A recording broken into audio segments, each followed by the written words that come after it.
Set up the recording, Jen. All right, we officially are here. Welcome everybody to our third webinar of a four-part series. This is about emotional intelligence in the corporate world, and I know that we have some more people joining us. For those of you that I haven't met yet, my name is Jenn Barley. Hello, everybody, and I am Karen Sullivan. And as some of you may know, some of you may not know, we are the creators. That sounds like such a powerful word, doesn't it, Jen? Of the Get Real Leadership Corporate Coach Training Program. And just remember, next program starts in April, and we're totally excited to be sharing right now with you guys some of the concepts that are part of that training. Awesome. So one of the things also, Karen and I aren't going to go into our background. You can catch that on other webinars that you have with us. But I did want to do a couple of reminders before we do a dive into what it is that we're doing. And I need to just pull up the chat. Excellent. Dragana's on the call with us, and so is Sandy. Fantastic. So a couple of things. I want to introduce you guys to the Kickstart Your Edge team. We have Erica, Brenda, Alan, and Carrie. And these are the folks that are helping us make sure that people are the right fit for the program if you're interested in doing that. So I just wanted to put some names to some faces. And to find out more information about the program before we actually teach you some things, it's www.kickstartyouredge.com/coach training. You can also email me if you want to talk to one of these fabulous people to answer questions, to find out if it's a right fit for you, all those good things. We do have the early enrollment special of saving $500 by March 7th, so there's still a little bit of time. All right, Karen, you ready to get started? Let's get this party started. All right. Whoops, that's not what I wanted. That's what I wanted. All right, so what I want everybody to do is I want you to think, and I want you to think of a really, really great leader. And what I want you to do is to think about what 5 qualities that they have that makes them so amazing. So I am going to be quiet, and I would like for you to take a moment and jot them down. So what 5 qualities makes them great?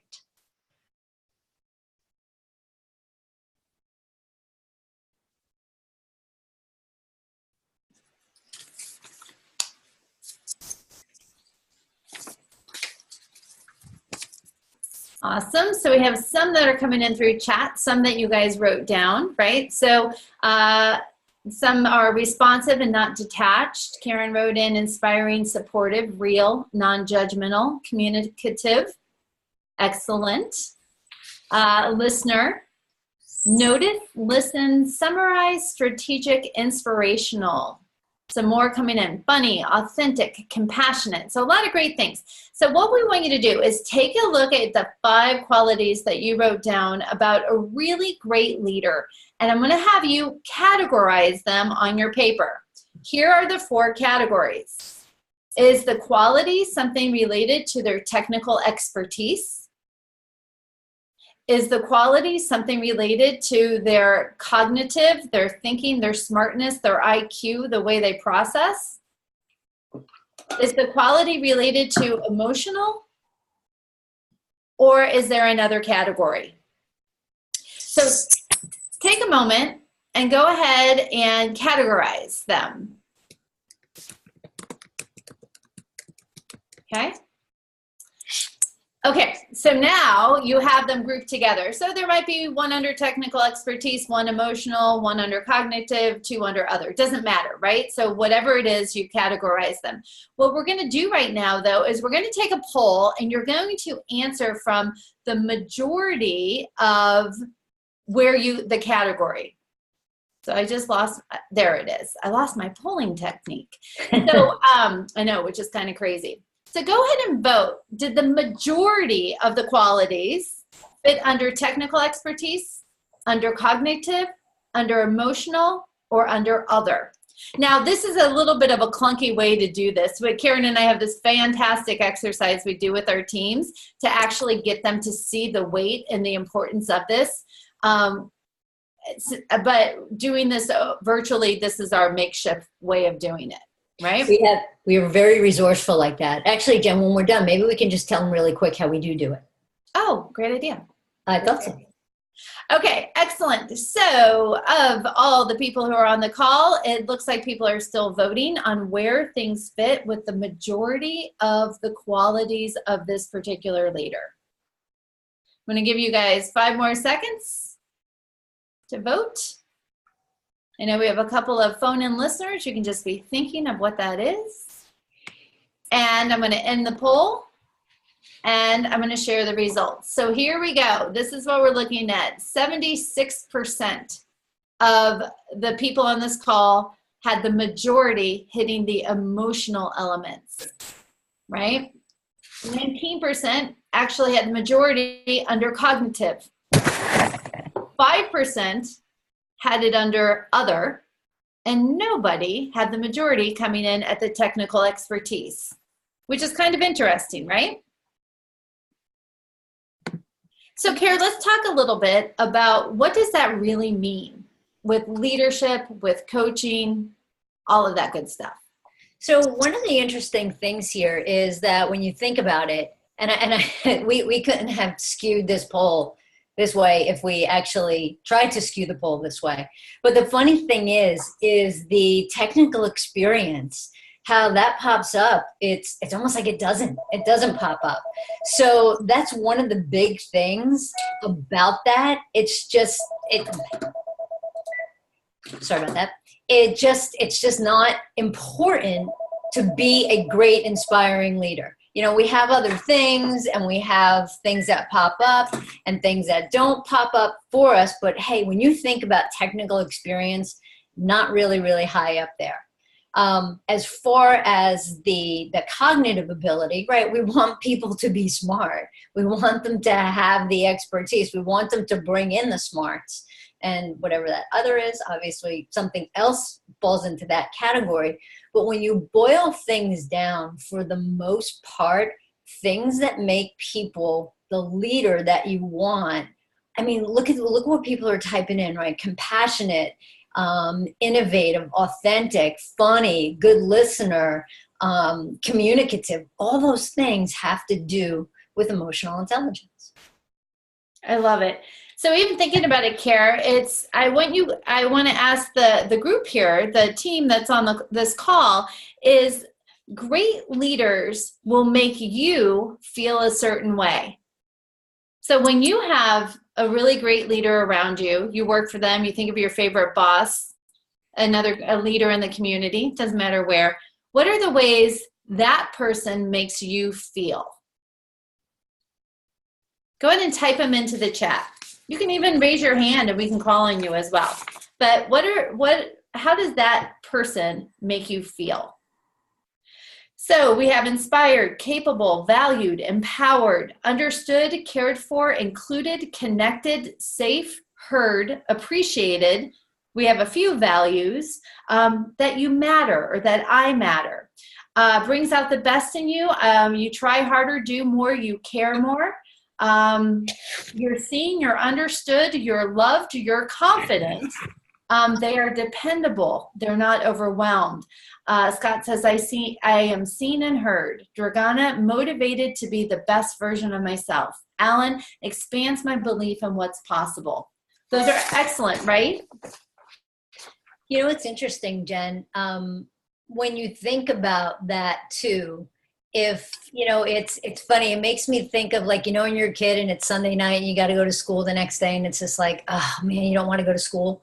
Well, for the most part, I don't want to go to school. But if you think about that now and it's Sunday night, you know, and you're going to work and you're going to work for that boss and you're feeling that way, how do you think, I'm trying to think, I want to ask this question. How do you think you're going to actually show up that week? If you want to, you know, type that in also. Let me make sure I'm tracking with you, Kara. So if you're working for a not great leader?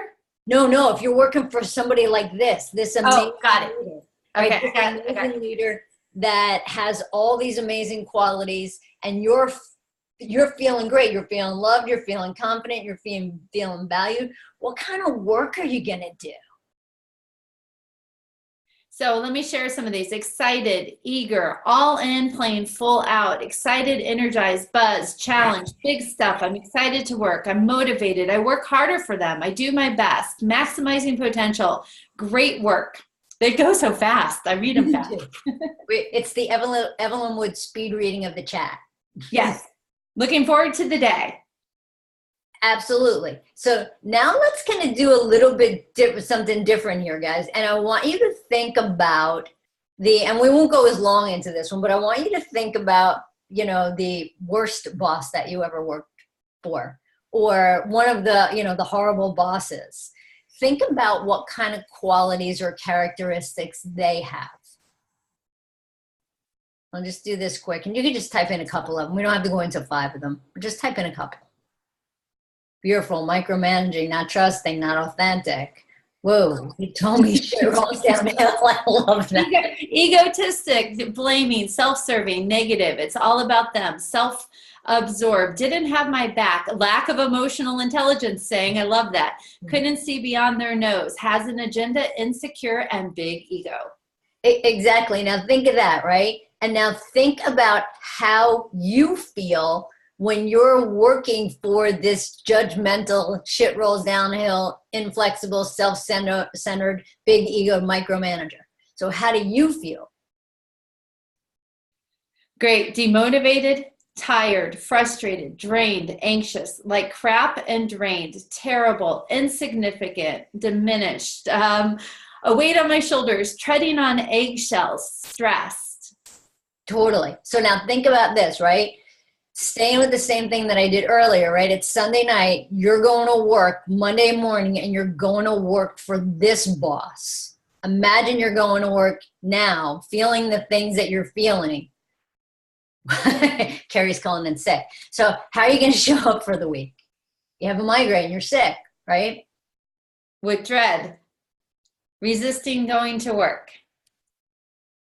Blah, blah, blah, anxious. I'll be there at 8:59 and not a second before. Half-assed. Why go in? Totally distracted. Unproductive. Great. So the beautiful thing about what our little experiment actually just did was we just made the case for why emotional intelligence is so freaking important at work. Right there. You guys showed it, right?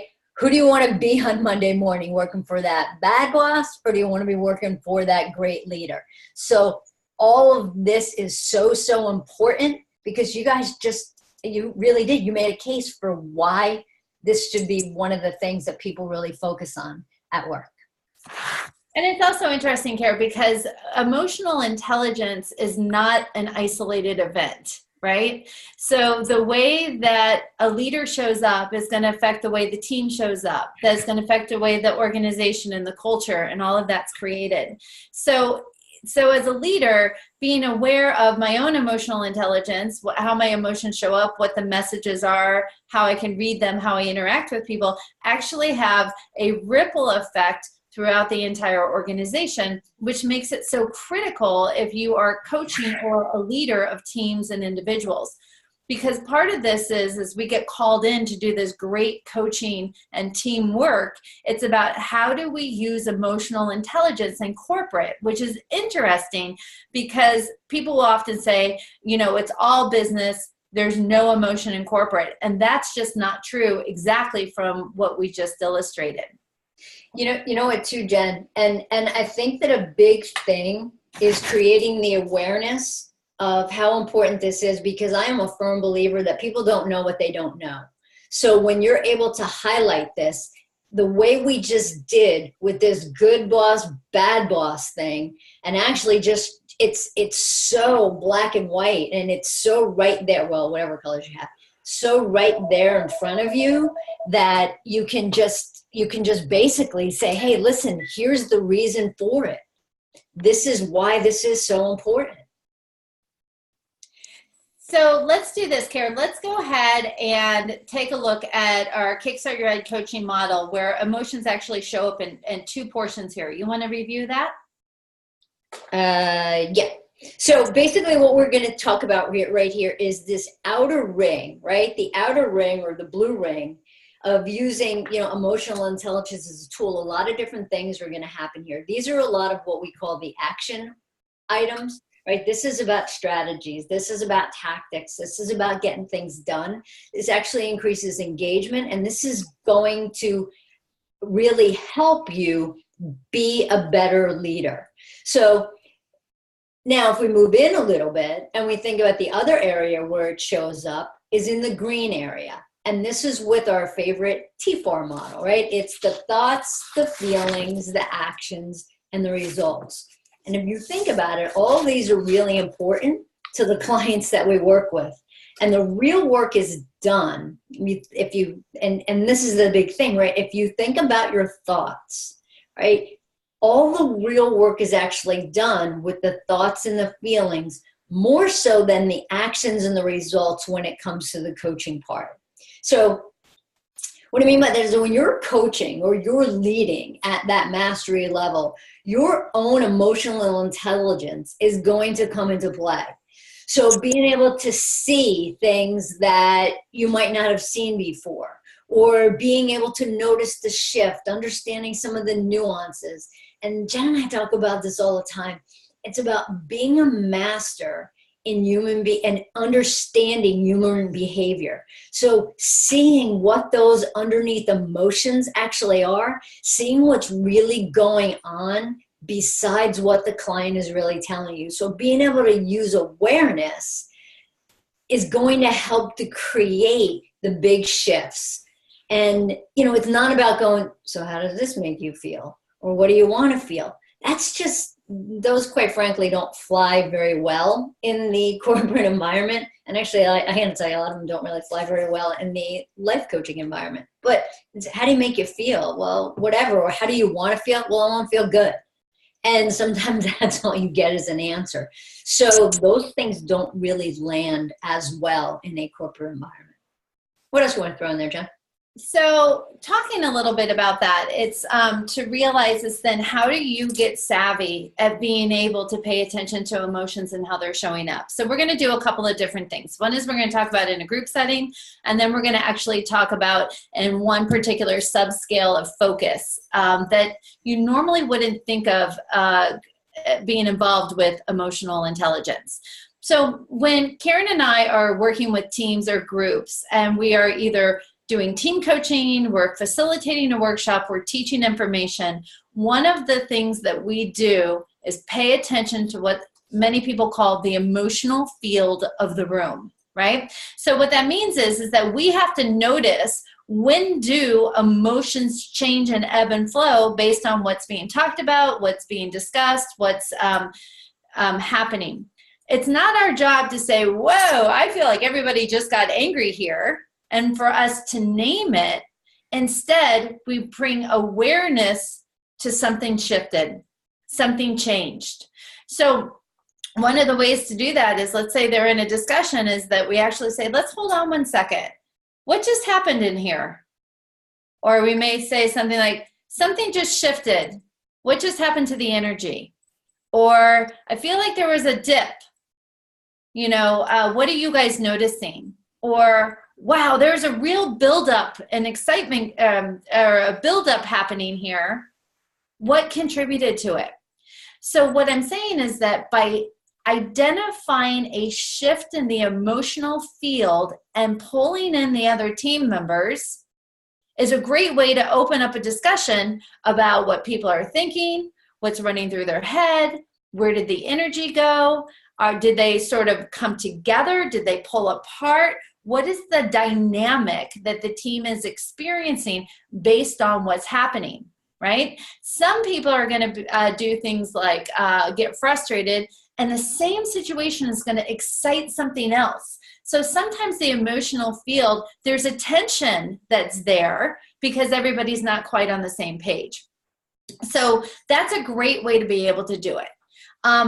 As a coach or as a leader with your team, by saying things like, I'm sensing something shifted, or I'm noticing it feels different in here, what's happening, or, I'm really curious about what's going on, will help you be a neutral observer of what's happening without labeling it for the people. I've had many leaders in my life that have said, you know, the energy in here just sucks, right? So then what happens? It sucks more because then people feel misunderstood. They're not included. They're not valued.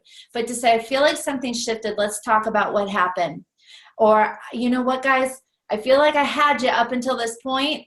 What changed? So being able to really use this kind of technique is super important to bring emotional awareness. When teams are comfortable talking about shifts and dynamics and things that are different, they're going to do it on their own. They're going to be able to notice it, right? When they're working one-on-one. When you're coaching with them, it's going to help to build the intelligence of paying attention when things are different. Anything you would add in there, Kara? Yeah, you know what I think too, Jen, the thing that's important to notice the shifts up as it is to notice the shifts down. When things are really pumped up and people are bouncing off the walls, recognizing and kind of calling that out. In addition to when somebody sucks the air out of the room, doing that and finding out and doing what Jen had talked about with the noticing or the, you know, basically, you know, I'm sensing this, or, you know, it seems to me like something just happened. What was it? And having them tell you. Sometimes even that's actually better. You know, it's just asking them the question, what just happened? Short, broad question, but what just happened? And they know what happened because you'll see. And a lot of times it's interesting because in a little bit more of a negative way, for lack of a better word, when there's a little bit of conflict, that's one of the most fun things for me to actually watch. Because if people are going back and forth at each other for something, watching the other people in the room is fascinating. You will know who hates conflict just like that. They're picking up their phone, they're looking away, they're looking out the window, they're looking at their watch, they're writing things down, they're like, oh my gosh, because they don't want to be around that. And the cool part about that is with you being there and noticing that emotional shift and being able to call that out, it gives you so, I'm trying to think of the word that I really want to use. It's not power, but it almost makes you look like a mind reader. But it is about reading the room. It's about reading the energy that's there and noticing it, and then asking the people, okay, this is what I saw, what happened? Or this is what I saw, what do you want to do about it? This is what I saw. You just buried your head in a book. You know, you just went into like, you know, freak out mode. Your eyes went like this, or, you know, whatever. You look like you're holding your stomach, whatever. Calm that out, because it's great to learn from that. And that in a teamwork environment, when you're able to have these kind of conversations with teams, it's going to build more trust with the team as they kind of feel each other out a little bit more. Cool. So let's, anybody have any questions about that before we move on to talking about some different scales within emotional intelligence? And let's just see, you could just type them in, would be great. And let's just take one moment to be able to do that. You can also raise your hand and we should be able to call on you. I think we're good, Kara. We'll see. If something comes up, we'll pop on over to it. Okay. So let's now go into the next part that we want to see. Hopefully this will come on screen. I know Donna said some of our graphic wasn't fully on the screen the last time. Hopefully you guys will be able to see this. Kara, do you want to talk about these 5 scales and the 15 subscales?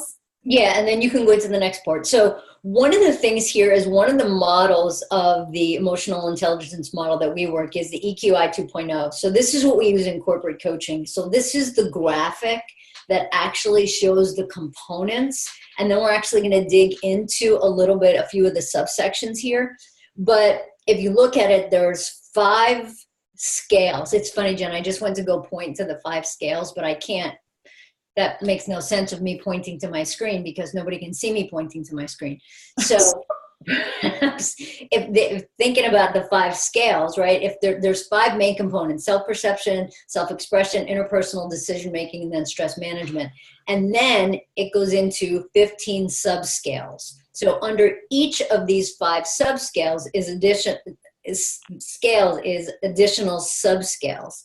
So Jen, how about we take a look at independence? All right, and if we look at independence, it actually comes under the self-expression part of this model. So there you go. It comes under the self-expression part of this model. And I would love for you to type in to the chat, why do you think independence is actually a part of emotional intelligence? So why is independence a part of emotional intelligence? And this is not a trick question. This is a real question. So, and then Kara, we did get a question that came in. So I'm just going to jot it down to make sure that we get to it later. Oh, yeah, that's a great question. Yeah. But let's see what people are thinking about independence and how is that actually affiliated with emotional intelligence? Okay, I was just writing down that question. All right, perfect. So we have some things that are coming in. Scott says independence, maybe self-direction. It's not about making others happy by group think. You can actually share your own thoughts. Susie, whoop, I just lost it. It's going by too fast. Susie said separating yourself from outcomes and from others. Tom says it could be about trusting yourself. Marlene says thinking for yourself. Kara says, how about how you express independence and honor other people's independence? Interesting. Okay, good. Karen says, emotional intelligence starts with independence and then moves into interdependence. Jim says, knowing who you are and who you are in relationship and perception. So a lot of great answers coming through here. So, Kara, you want to go from here? Yeah, sure. So, do you want to go to the next slide? I do, actually. Yeah. Okay. Go ahead. You're up, Jen. Okay, so let's talk a little bit about what does independence mean in context of this. And it is, as Karen mentioned, under the self-expression category, right? Independence refers to your ability and tendency to be self-directed in your thoughts, feelings, and actions, and to go alone when needed, okay? So in order to be independent, what emotions or beliefs or thoughts would actually make somebody independent? What do you think it is? So Scott typed in, said not being afraid to fail. Karen has self-esteem. What other emotions and thoughts? I am valuable, says Sandy. Susie says, I'm confident in my decision. Cynthia says self-trusting. So these are all needed to be able to be independent. Deb says secure. Sandy says fearless, right? And then we got another fearless that might be coming in. Okay, so now you can start to see how we feel about things are going to propel us to whether or not we're independent or we're not independent, or if we're codependent, or if we like group thinks, or if we need consensus. So how we're showing up in a work environment is truly going to be driven about how we feel about ourselves or how we feel about other people that we're working with. That's going to either draw us in or have us stay away from. You know what, Jen? Yeah, just really quick, I think it's really important to just note one of the things that's in this definition, and it's the last sentence, right? To go alone when needed.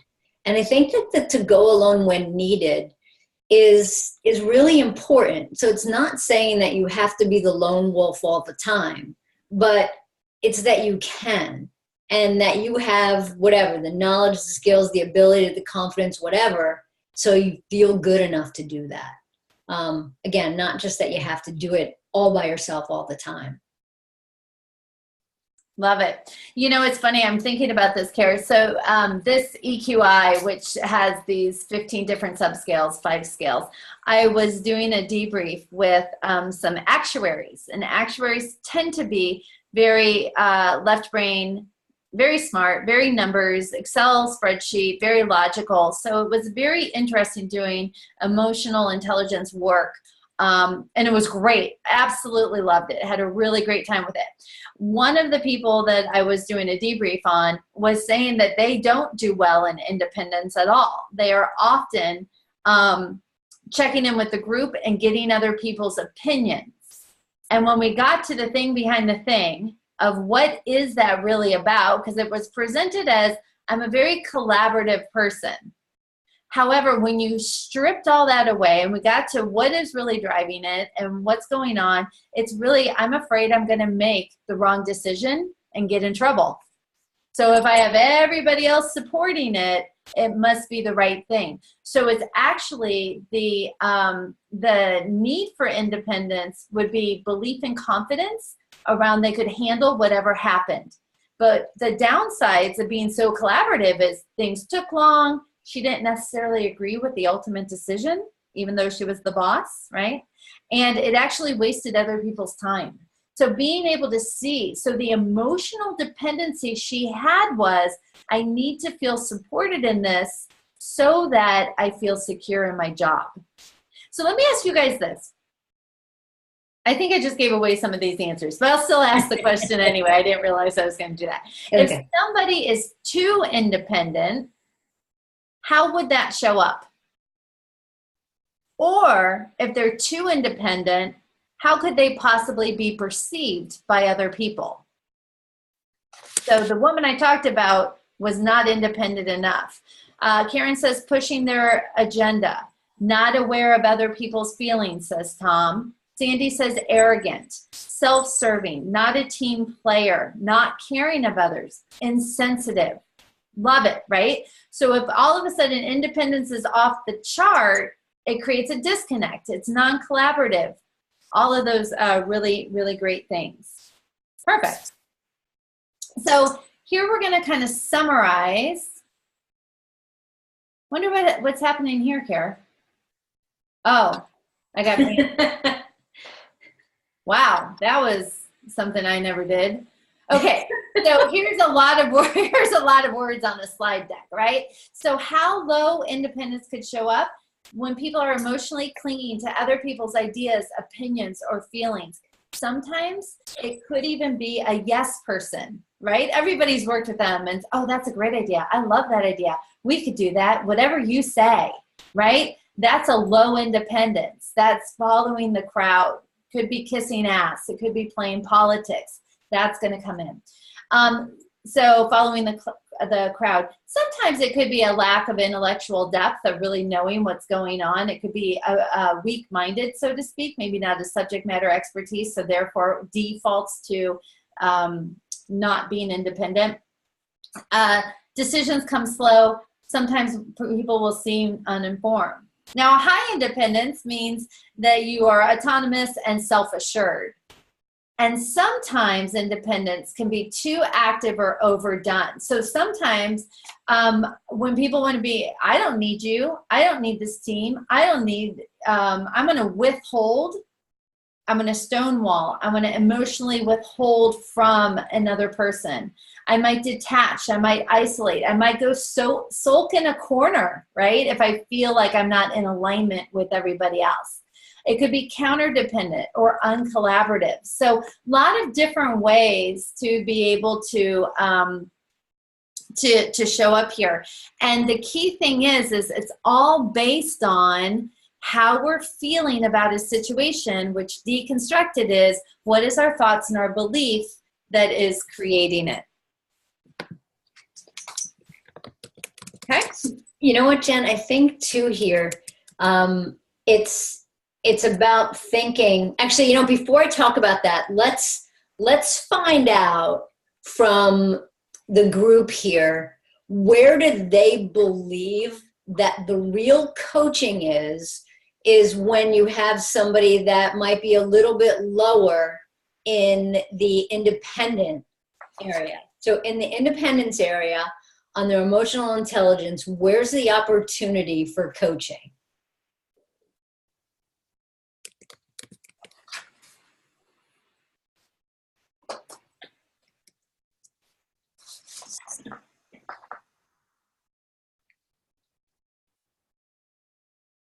Okay, Tom's saying too active. Okay. The opportunity for it when people are showing up in this way. Because the coaching isn't how do you become more independent or how do you be less independent. Sandy says self-worth and value. Kim says coaching their inner critic and their beliefs. Yeah. Confidence building. Good. Absolutely. Good. Okay, so let's get out of sort of thinking about this as a thinking about this in general terms. Start narrowing in on what is it that creates people to either avoid independence, be too dependent, or be overly dependent. I said that twice. So I'm going to give you guys some ideas. Confidence. Being able to coach around somebody's confidence and their level and where does it show up and when does it show up? And how does their confidence level and who they are and what they do toggle between different situations? Or if somebody's in the room, or if it's a group environment. Being able to look at self-motivation. What are your own drivers? What makes you tick? How is it that you can contribute and add value here? It's about even having people depersonalize, not take things so personally to be able to create an independence, right? This is around making sure that your client has a voice. What do they want to say? What holds it back? How come they're not sharing their opinions? What are different ways to be able to get their messages across? How can they have an opinion and be part of a team? So where do they withdraw? So this is when the mastery of coaching in a corporate and leadership environment is understanding what makes up these subscales as opposed to all the things we know, right? The TFAR, the limiting beliefs, the perspectives the perspectives that need to be shifted. But it's really then about how do you deconstruct these subscales to be able to know what human drivers actually show up. The coaching will be more effective and more efficient for sure. Okay. Kara, you want to talk a little bit about your favorite line? Yeah, actually I do. So the interesting thing about all of these emotional intelligence subscales is whether it's flexibility, whether it's optimism, stress tolerance, assertiveness, emotional expression, it doesn't matter. All of them are an asset until they're not. So your biggest asset can actually be your biggest ass ache. And it's funny, I wrote a blog about this a couple of years ago. It's because when you think about it, sometimes the things that drive you to be whatever it is that you are also sometimes might have a little bit of an inner critic message that's actually attached to them. So, sometimes even if you take a look at this independence, if people, when they take this emotional intelligence assessment, and we love the tool, they rate really, really high on independence, like we were just talking about, there's a downside to that sometimes. And just in the same way, flexibility. So if we took the subscale of flexibility, so it's your ability to adjust your emotions, right? Your thoughts, your behaviors to changing situations, right? It's the ability to adapt. I like to think of the flexibility, it's like being a willow tree. You're able to go with the flow and go with the flow.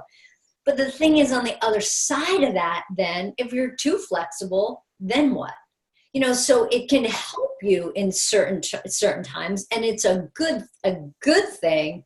But when there's too much of it, it's actually overdone. So the example that I like to use a lot of times with this is the biggest asset and the biggest asset. Think about overachieving, right? And so I probably have maybe a couple of overachieving friends on the phone right here. But think about all the things that you do. You go and you go and you go, and you're like, well, great. I have a degree in this, and I have these letters after my name, and I have all these awards on my wall, and all these amazing things. But the ass ache part of that is you're friggin' exhausted. And the ass ache part of that is that you're sitting here and going, okay, great, I got all these things on the wall. But who did I put them there for? And asking yourself then, what are the drivers behind some of the reasons that you're actually that overachiever? So when this comes to emotional intelligence, a lot of, people will say, oh, I scored X score on my emotional intelligence thing. And yes, the higher you do score on it, the more the higher your emotional intelligence is. But you also have to understand that sometimes that things can come back and bite you in the ass. What else do you want to throw out there, Jen? So when we talk about an overdone strength, because it shows up, there's a couple of different ways to be able to monitor it, right? So we have the frequency comes into play to know if something's overdone, right? So if you engage in the behavior too often that it actually becomes repetitive and predictable, then it might be an overdone strength.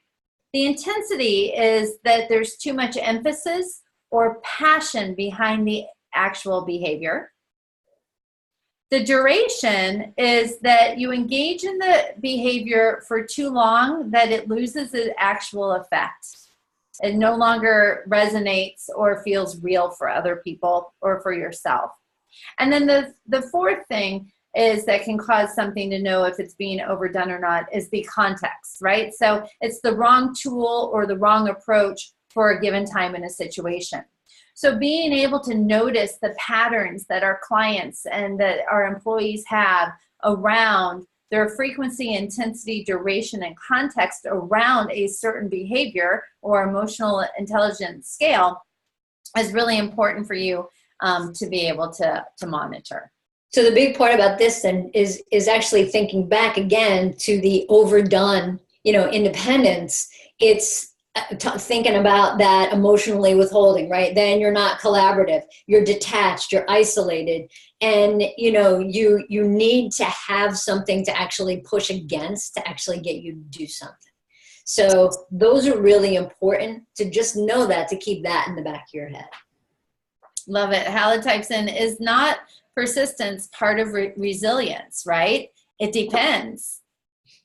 So if you think about it, right? So if I was to ask 4 people what resilience means, it might be different. Or if I was to say, what are the characteristics of resilience, it's going to be different for different people, right? So, and sometimes resilience is the ability to bounce back without moving forward. So maybe letting go of something, but being resilient on the failed effect. So just wanted to throw that out there.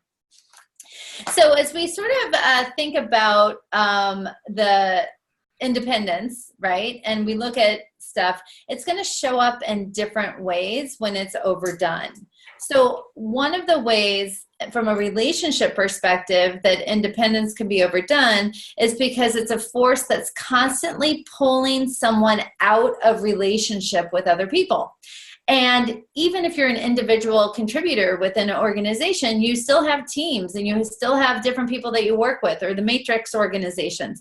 So realizing the independence could be a constant force, or if you're part of a team and someone is continually pulling themselves out of the relationship with other people. So most of the times, teamwork, collaboration, ideas, etc., are from a developed and a strengthened of entwining of interests, ideas, creating an interdependence with the interdependence. So if there is excessive independence, it's going to lead to teams breaking down. It's going to lead into perhaps even challenges if there's a remote situation where certain people are in an office and certain people are away from the office. Obviously, if it's overused, it's I don't need help. I go my own way. I'm smarter than everybody else in this room. I know more. And so what happens is it can create a barrier or a wall from forming just general relationships with other people that you work with. And what we know is that teams that like each other do better work, right? It doesn't mean you have to agree with everything. It doesn't mean you have to hang out on Saturday nights with them either. What it does mean is that you respect them, you understand them, you view them as human, you put yourself in their shoes. Another of the subscales, the empathy gets pulled in to play and being able to monitor that. So another part too, Jen, if you think about it, right? If, it's about the overdone leadership portion of independence.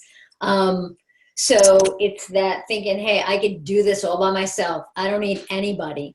And what happens then is a lot of times that's the steamroller who just, there's all like mass casualties behind him or her, because it's like, hey, it's all about me. And they're going to focus on how do they do it? How can they go alone? And this is the person that has the lone wolf jacket. That's like, hey, I could just take care of it all myself. So there's no connection with other people. There's no engagement with other people. It's just the boom, I'm going.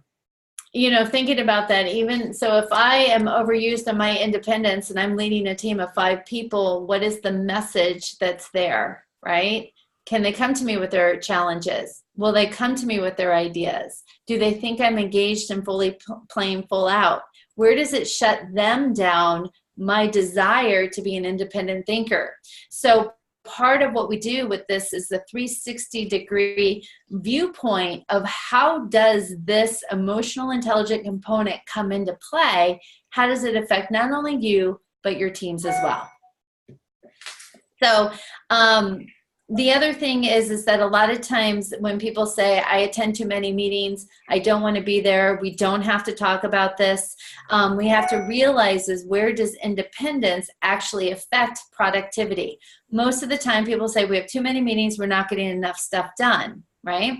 So all of those things just really come into play when this strength is being overused. It's good to have independent thinker. We hire people for their jobs because they're smart, they're intelligent, they are going to add value, and we like the diversity that each individual is going to bring to the organization. However, the teamwork and the collaboration really needs to be there. So Sandy typed in and said, sounds like the confidence can be perceived as lack of willingness to be vulnerable. Completely. That's often being confidence. Now, an overdone strength of confidence turns into arrogance, right? Think about that for a moment. So there's a fine line that really comes there. A lot of times it's done from an arrogant perspective as a protection mechanism for the person to avoid that vulnerability, right? To actually not know, to be able to listen to somebody else's idea. Sometimes people will take their stance as we have to do it this way because they're concerned about what the outcome's going to be. All those different kinds of things come into play when this comes up. We got a question that says, "What would you say there's a different standard or measurement of independence for folks in sales outside of the office? How does this group regulate this element and others for that matter?" Okay, so sometimes people will have independent roles that they need to perform. So thinking about it this way, so if you think about a sales organization, right? I have my list of accounts that I'm responsible for, and independently, I'm going to work those sales and close those sales, etc. A lot of it is in the relationship that you have with your clients, right? In terms of making recommendations. What is it that you're proposing? How do you build that rapport? How do you go about doing that? Because all of that through relationship building. So it is going to affect clients in the long run. Also, if you're measured from a sales perspective with individual quotas, it doesn't mean as a team, there aren't team dynamics that need to come into play. Learning a new skill, being able to figure out how to work a database, how to service something, how to answer a particular question. So there are always going to be, even if people are independent contributors, there's always going to be the ability to be able to be an independent thinker and a collaborator as well. Yeah, I think so too. I think that the important part of this too is though that, with sales, and it's funny, it makes me think back to the whole cop world, right? So I was in obviously a police department. There were rules, there were things that we all had to do. And then I got in my car, and although there's all these different rules and policies and everything else, I was insanely independent in that car until somebody told me to go somewhere. And then it's like, boom, okay, or going somewhere with a bunch of people, then it's that collaboration, or how do we work on this, or how do we fix this? But it's being able to be in that spot where, when does independence work, and when is it such an overdone thing that it keeps you isolated? And I think that that's the big thing here. It's really about the balance of it. So as being a salesperson that's outside of the office, how do you stay connected? How do you stay informed? How do you stay engaged? How do you feel valued? And how do you get things done on your own? And it's knowing what it is that you need yourself that's going to help you drive getting things done on your own. You know, it's interesting. We're working with this organization where they have, they're headquartered in New York City, and part of their team is located in New York, and part of their team is in remote locations, right? So which is interesting because that creates a whole different form of what is independence and how actually physical separation can actually affect that. And when are they included and how aren't they included? And, you know, the New York City guy says it's just so hard because, you know, we're right in the middle of a discussion. It'd be so great to pick up the phone and get them included in, but to do that, we don't really think about it till afterwards. So even when people act independently, how does that affect our emotional intelligence?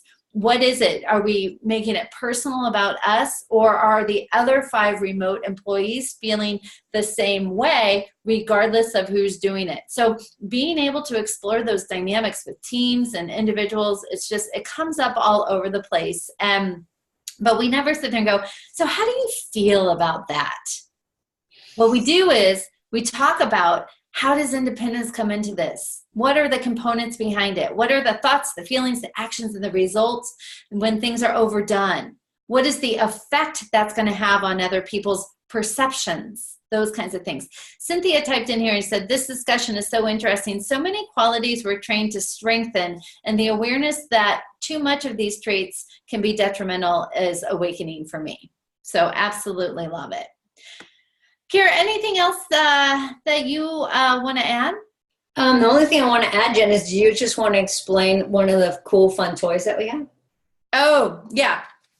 So these are great. So we have these Get Real leadership cards that we have each of the 15 subscales written out. And we use these cards with teams, right? So they're different color coordinated to go with the wheel, etc. And then, like, for example, this is the one for independence. So often what we do when we go into teams is we use these cards for exercises and activities to be able to get people familiar with these terms. What do they mean? How do they show up? How does this team, and then also looking from a team perspective, how does this team actually, what ways are they flexible, and where are they rigid as all can be? And what does this team need more of when it comes to flexibility? What does this team need less of when it comes to flexibility? So even understanding these concepts doesn't mean everybody has to take an assessment. You can just use these cards to be able to talk about some of these. We often break people up in small groups around flip charts and give them cards and discuss it. So I just wanted to show these because we've gotten some questions with our program. You get a physical toolkit of a variety of different tools that you can use. This is an example of a card deck, and I think we have about 6 different card decks for different topics to be able to use. So I love these. They're very cool. Oh, Sandy wants to know if we're selling them. No, right now they're just part of the program, to be perfectly honest. So we haven't really thought about selling them, but we do have a bunch of them. I'm looking in our tool shelf. We have a lot of things in that closet, Jen. I know, I love that closet. Okay, so let's do this. I do want to show you guys just a couple things before we answer Deb's question and then also take questions. Because we've been getting questions about the EQI. So I just wanted to highlight that part of our coach training program has the EQI 2.0 certification as part of it. If you are certified, but you still want to take our training, we reduce the price of that to count, since you already have the training, you don't need to pay for that again.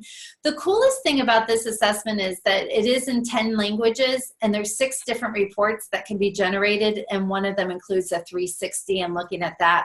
There's a coach version of the report, a client version of the report, which I love because it gives you the inside scoop of what's going on. And then you also can earn different continuing education units, whether it's for APA or SHRM or for the ICF. So just wanted to highlight that. Nothing that we really have to go over too much there. I am going to put our contact information up while we take some questions so that you guys can jot down our emails if anything else is coming up. Karen, let's go back to the question that Deb asked a little bit earlier. And that question was, have we ever called out the emotional field by saying, what just happened? Or what shifted in the room that actually shut the room down? So it depends on what the emotion is, to be honest. So if we're actually at a space that, let me just go back, get out of this screen. So when we're in a space where things are building and there's excitement or optimism or hope or something's happening, usually people are very quick to call it out. When the emotion or the energy field has been deflated, there's often silence. So what just happened here? And you sit with the silence and you just don't answer it. You just wait till someone answers. Let's say they're still not talking. One of the things then to do is to get people engaged is to say, so I know we haven't been able to identify it, but who felt the shift? And then I raise my hand, right? Because then other people will raise their hand if they felt it. It gives them sort of that freedom to be able to express it. So now they don't have to name it. They don't have to, sometimes it's an elephant in the room, right? Maybe somebody just walked in the room and the whole room went, "Er." So it's about being able to say, how did you notice something was different? So then it's about getting them more cued into their noticing skills versus having to call it out. And then that conversation then gets people to open up. So I've never had it shut down completely. There's always someone who's going to answer it. But those are some tricks and some techniques to backdoor in naming the emotional field through acknowledging the emotional field. I hope that helped. That makes sense, Kara? Yeah, it totally makes sense. And I think that the big thing too is, it's interesting, Jen, how you said, when somebody walks in the room, or, when somebody leaves the room, sometimes you could see that. And we had an instance one time, we were running this meeting where the leader actually had left. And it was great because it was like, this was a big meeting and he was gone. And I'm like, in my head, I'm like, what the hell, where is he? And and you could tell people started kind of like, all right, like, he didn't just go to pee. So, he didn't come back. And one of the girls in the room, and, she goes, listen, she goes, I need to just say that he should be here. So I'm like, all right, I'll take care of him. I'm going to go find him. So I went to go find him. And I just looked at him and I just said, what the hell are you doing? And he's like, oh, I had to take care of something. And I said, I don't care. And me being me said, get your ass back in that room. And then when he did come back, we had a great discussion. And it wasn't about him making excuses about why he left, but what it was addressing what happened in the room when he wasn't there, so he knew it. So it's sometimes the people feel it, like it, something's up. And in this case, this woman just called it out. And then it's up to you though, as the leader, to handle it, as the facilitator, to handle it how it is that you want to handle it. Right. And in all fairness, with Karen's direct approach, that may not work for everybody. So there's an asterisk by the way she did it. She also was working with the gentleman one-on-one as part of the team, had a very close relationship with him, and had been working on these different types of behaviors and things in the past that gave her the ability to kick his ass and do it. The coolest thing was, if that didn't happen, the team would just feel deflated, like the manager didn't care that he does this to them all the time, and they're left holding the bag. So by bringing him back in, and we just said, you know what, we're going to talk about the elephant in the room, right? We're going to talk about, so he's now back in the room. So what went through your head when you saw him leave, right? So, and then how do we kind of bring that back together? So it was a really, really great way that it has to be nuanced to really, in the spirit of bringing the team together, to have more openness, more connection, more transparency. And that's exactly what was doing. Sandy has typed in here, and she said, she asked us, have you ever had them turn and talk to a neighbor before doing whole group comments? That works pretty well. A lot of it depends. I am a big fan in general, not just around emotional fields, but I'm a big fan if we're having a large group having a hard time talking to out loud. Turning to your neighbor is the best way you're going to break the ice. It forces them to talk. It gets the talking going. So I've done that in many, many different ways. When I'm doing systems work, and Karen and I are looking at the team as a system itself, I'd like to keep everybody engaged at the same part of evaluating what just dynamic happened in the room, getting some discussion, then they can go into the two-person. So it just depends, Sandy, on exactly what it is. In general, that's a fantastic technique to get people talking who don't want to talk in front of everybody. Love it. Okay, cool. All right, any last questions that are coming in? I don't see any. Feel free to type them in or raise your hand. I will also say we have another webinar coming up as we're just checking that. And I'll put the little slide up. Is it Monday?